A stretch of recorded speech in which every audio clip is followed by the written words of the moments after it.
Hi friends, మనం ఎన్నో పనులు చేస్తాం, ఎంతో సంపాదిస్తాం, కానీ చివరకు మనకు మిగిలేది ఏంటి? ప్రశాంతత ఉందా అంటే ఈ ప్రశ్నకు సమాధానం లేదు. ఎందుకు?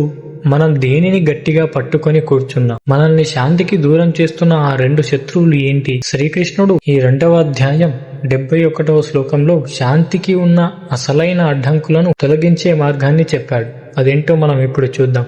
ముందుగా శ్లోకం అర్థం ఏంటంటే, ఎవడైతే సమస్త కోరికలను వదిలేసి స్పృహ లేకుండా, మమకారం లేకుండా, అహంకారం లేకుండా జీవిస్తాడో అట్టివాడు మాత్రమే పరమశాంతిని పొందుతాడు. శ్రీకృష్ణుడు ఇక్కడ మన అశాంతికి గల 3 కారణాలను విశ్లేషించాడు.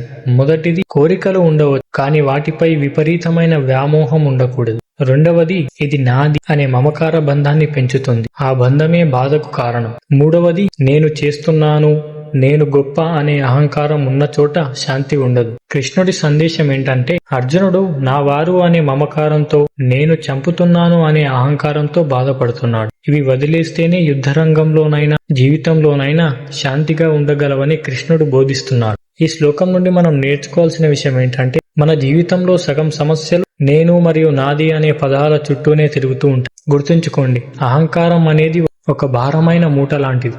దాన్ని మోస్తున్నంత కాలం మీరు స్వేచ్ఛగా నడవలేరు.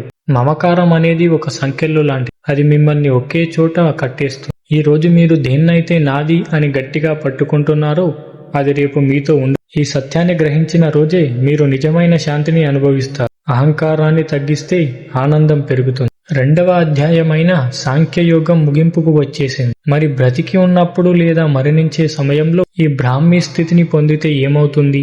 మోక్షానికి మార్గం ఏంటి? చివరి ఈ 2వ అధ్యాయం 72వ శ్లోకంలో చెప్పిన ఆ అద్భుతమైన రహస్యం వచ్చే వీడియోలో చూద్దాం. అంతవరకు మన ఛానల్ని సబ్స్క్రైబ్ చేసుకోండి. జై శ్రీకృష్ణ.